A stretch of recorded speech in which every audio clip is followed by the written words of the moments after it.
Good afternoon, reading room. How are you? This is the teacher. I feel like I've got something in my tooth, but if I did, it would be something that was tomatoey, like these from my tomato garden planters that I have. I hope they're delicious. I keep for the first time. Oh, shoot. That just totally rolled. Like, I gotta get that. It's like totally rolled like way under there, and I don't want some mouse to go getting this like gross mice do. A mouse? Are you kidding me? Like, it didn't even bounce back a centimeter for me to be able to get this.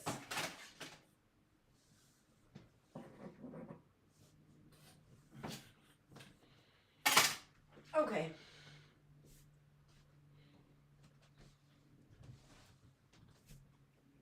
And it's not filled with dust either. Huh? I know. I could wash it, but I could just wipe it here.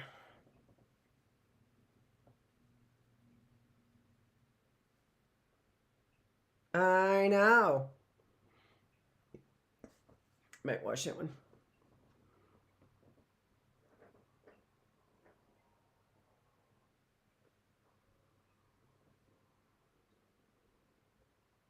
Pretty wonderful. Let's get to our reading room.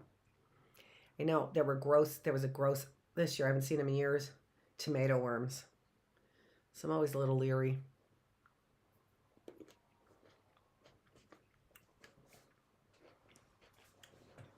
Really sweet though. Sweeter than the first couple I had.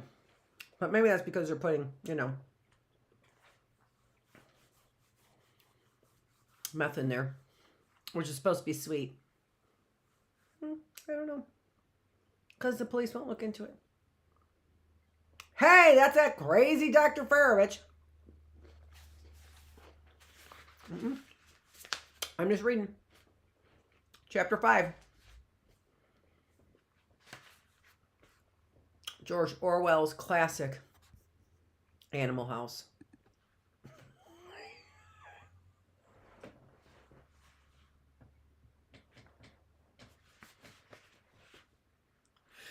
Animal Farm.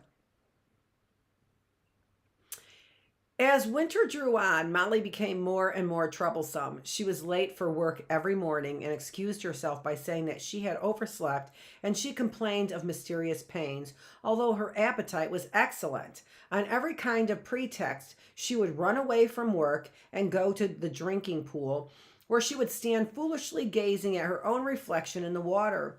But there were also rumors of something more serious. One day, as Molly strolled blithely into the yard, flirting her long tail and chewing at a stalk of hay, Clover took her aside. "Molly," she said, "I have something very serious to say to you. This morning I saw you looking over the hedge that divides Animal Farm from Foxwood. One of Mr. Pilkington's men was standing on the other side of the hedge, and I saw a long way away, but I am almost certain I saw this. He was talking to you, and you were allowing him to stroke your nose." "What does that mean, Molly?" "He didn't. I wasn't. It isn't true," cried Molly, beginning to prance about and paw the ground. "Molly, look me in the face. Do you give me your word of honor that that man was not stroking your nose?" "It isn't true," repeated Molly, but she could not look Clover in the face, and the next moment she took to her heels and galloped away into the field. A thought struck Clover. Without saying anything to the others, she went to Molly's stall and turned over the straw with her hoof. Hidden under the straw was a little pile of lump sugar and several bunches of ribbon of different colors.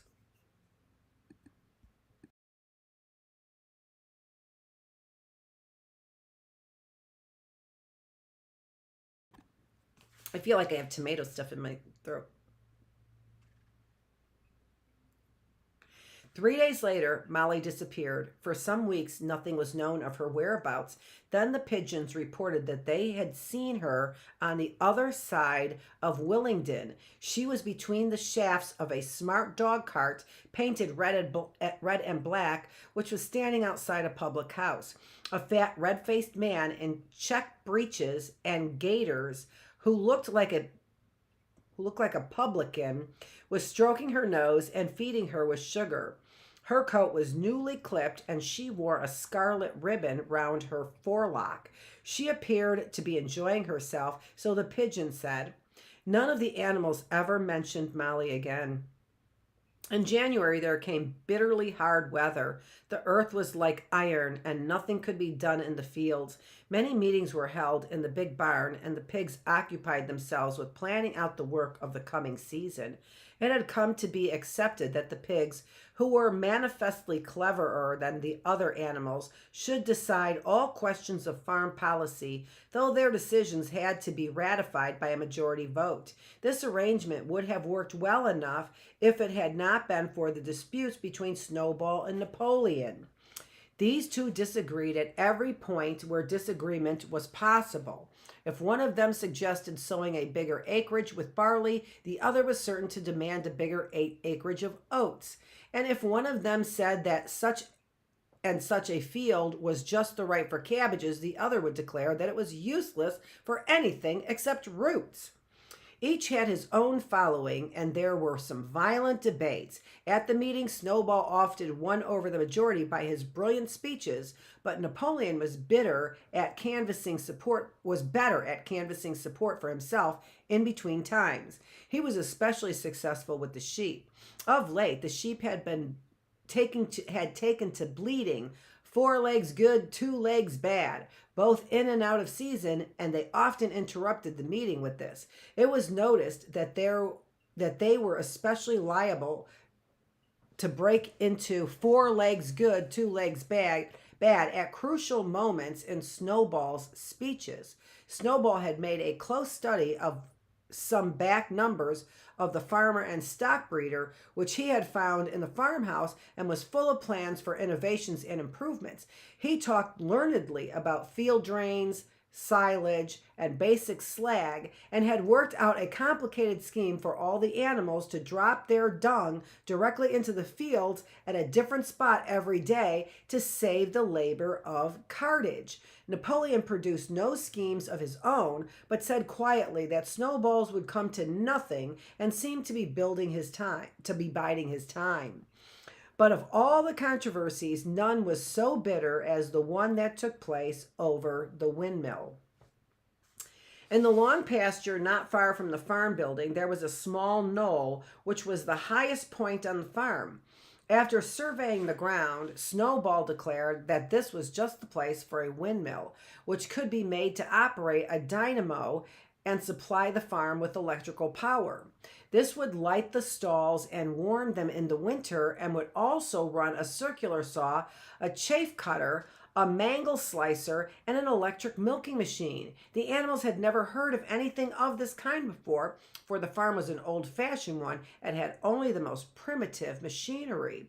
And they listened in astonishment while Snowball conjured up pictures of fantastic machines which would do their work for them while they grazed at their ease in the fields, or improved their minds with reading and conversation.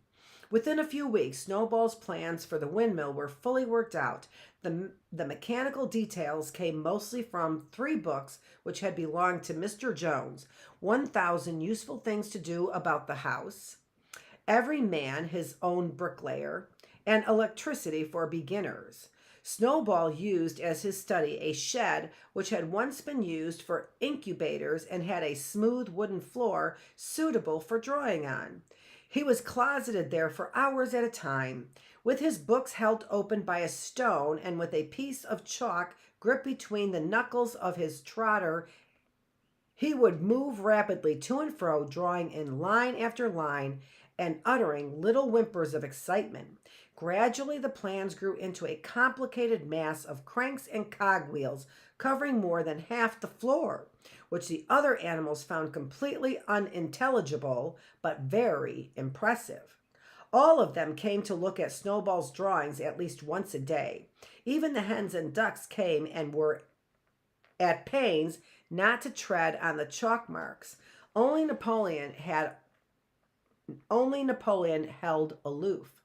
He had declared himself against the windmill from the start. One day, however, he arrived unexpectedly to examine the plans. He walked heavily round the shed, looked closely at every detail of the plans, and snuffed at them once or twice, then stood for a little while contemplating them out of the corner of his eye. Then suddenly he lifted his leg, urinated over the plans, and walked out without uttering a word. The whole farm was deeply divided on the subject of the windmill. Snowball did not deny that to build it would be difficult business. Stone would have to be carried up and built up into walls. Then the sails would have to be made, and after that there would be need for dynamos and cables. How these were to be procured, Snowball did not say, but he maintained that it all could be done in a year. And thereafter he declared so much labor would be saved that the animals would only need to work 3 days a week. Napoleon, on the other hand, argued that the great need of the moment was to increase food production, and that if they wasted time on the windmill, they would all starve to death. The animals formed themselves into 2 factions under the slogan, "Vote for Snowball and the 3-day week," and "Vote for Napoleon and the full manger." Benjamin was the only animal who did not side with either faction. He refused to believe either that food would become more plentiful or that the windmill would save work. Windmill or no windmill, he said, life would go on as it has always gone on. That is, badly. Apart from the disputes over the windmill, there was the question of the defense of the farm. It was fully realized that though the human beings had been defeated in the Battle of Cowshed, they might make another and more determined attempt to recapture the farm and reinstate Mr. Jones. They had all the more reason for doing so because the news of their defeat had spread across the countryside and made the animals on the neighboring farms more restive than ever. As usual, Snowball and Napoleon were in disagreement. According to Napoleon, what the animals must do was to procure firearms and train themselves in the use of them. According to Snowball, they must send out more and more pigeons and stir up rebellion among the animals on the other farms. The one argued that if they could not defend themselves, they were bound to be conquered. The other argued that if rebellion happened everywhere, they would have no need to defend themselves. The animal listened first to Napoleon, then to Snowball, and could not make up their minds which was right. Indeed, they always found themselves in agreement with the one who was speaking at the moment. At last the day came when Snowball's plans were completed. At the meeting on the following Sunday, the question of whether or not to begin work on the windmill was put to the vote. When the animals had assembled in the big barn, Snowball stood up, though occasionally interrupted by bleating from the sheep, set forth his reasons for advocating the building of the windmill. Then Napoleon stood up to reply. He said very quickly that the windmill was nonsense and that he advised nobody to vote for it, and promptly sat down again. He had spoken for barely 30 seconds and seemed almost indifferent as to the effect he produced.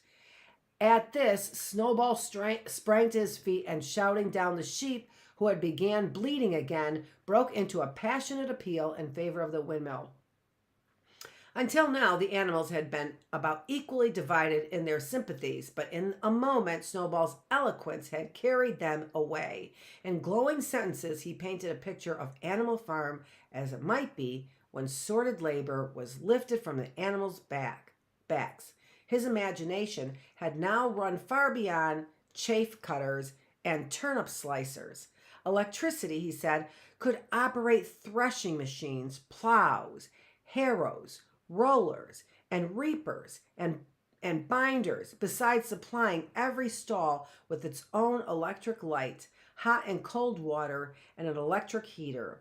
By the time he had finished speaking, there was no doubt as to which way the vote would go. But just at the moment, Napoleon stood up and, casting a peculiar sidelong look at Snowball, uttered a high-pitched whimper of a kind no one had ever heard him utter before.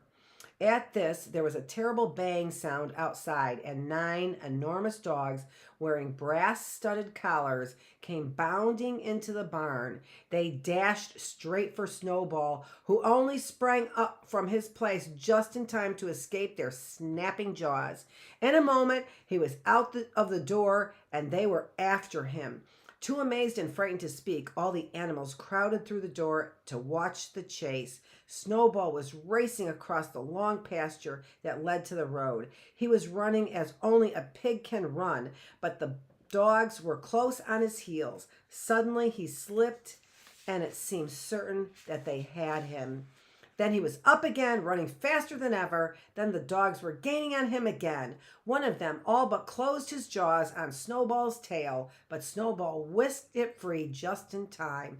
Then he put on an extra spurt, and with a few inches to spare, slipped through a hole in the hedge and was seen no more. Silent and terrified, the animals crept back into the barn. In a moment, the dogs came bounding back. At first, no one had been able to imagine where these creatures came from, but the problem was soon solved.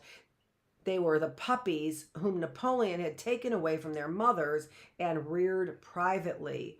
Though not yet full grown, they were huge dogs and as fierce looking as wolves.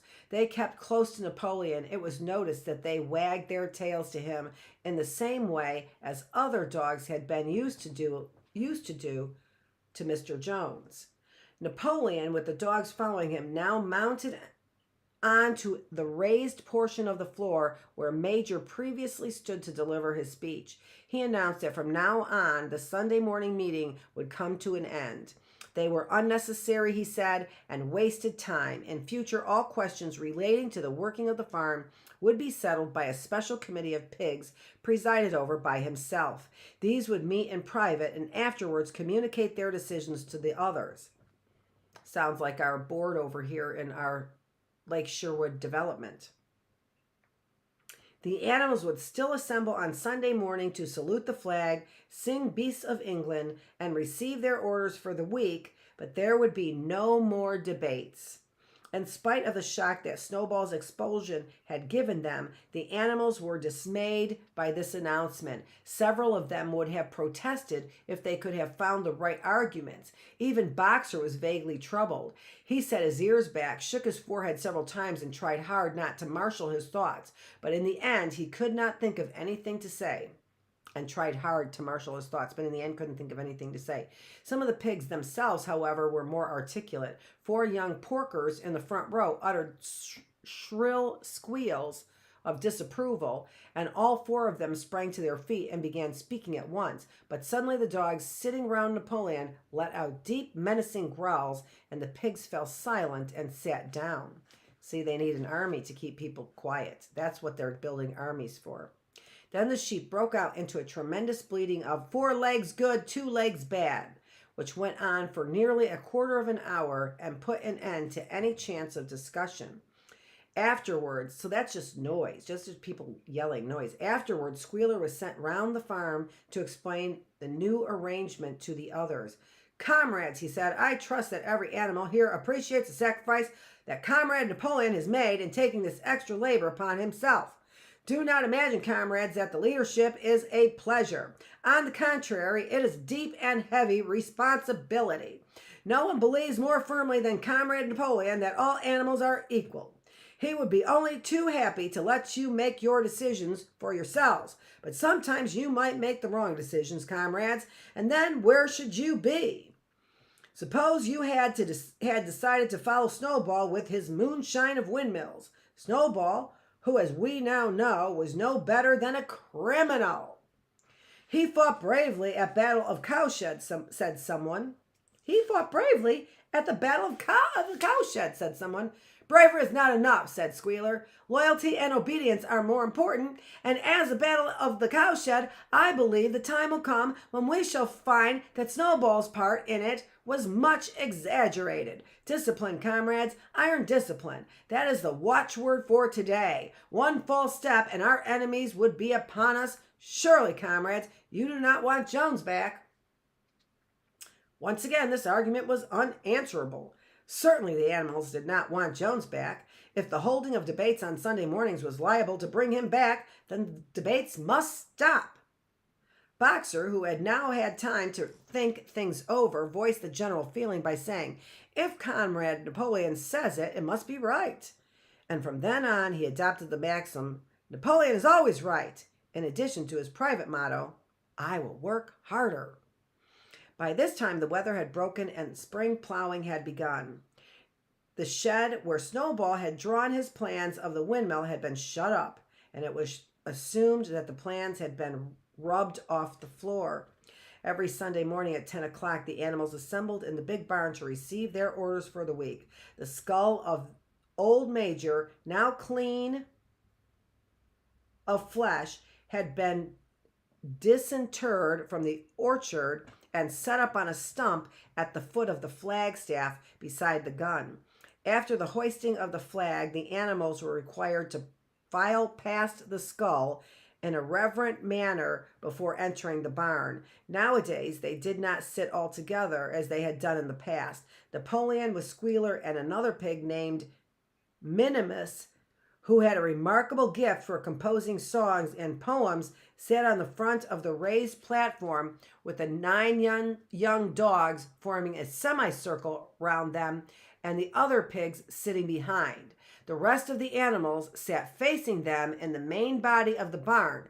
Napoleon read out the orders for the week in a gruff, soldierly style, and after a single singing of Beasts of England, all the animals dispersed.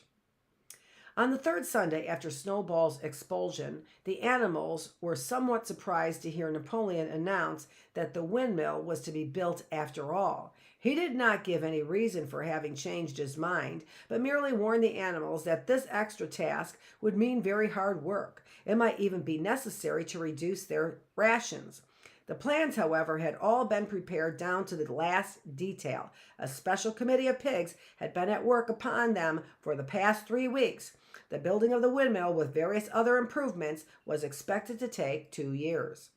That evening, Squealer explained privately to the other animals that Napoleon had never in reality been opposed to the windmill. On the contrary, it was he who had advocated it in the beginning, and the plan which Snowball had drawn on the floor of the incubator shed had actually been stolen from among Napoleon's papers. The windmill was, in fact, Napoleon's own creation. Why, then, asked somebody, had he spoken so strongly against it? Here Squealer looked very shy. That, he said, was Comrade Napoleon's cunning. He had seemed to oppose the windmill simply as a maneuver to get rid of Snowball, who was a dangerous character and a bad influence. Now that Snowball was out of the way, the plan could go forward without his interference. This, said Squealer, was something called tactics. He repeated a number of times, tactics, comrades, tactics, skipping round and whisking his tail with a merry laugh. The animals were not certain what the word meant, but Squealer spoke so persuasively, and the 3 dogs who happened to be with him growled so threateningly that they accepted his explanation without further question. That was Chapter 5 of George Orwell's Animal Farm. This is Dr. Annette Feravich. This is the reading room, and I am the teacher. Thank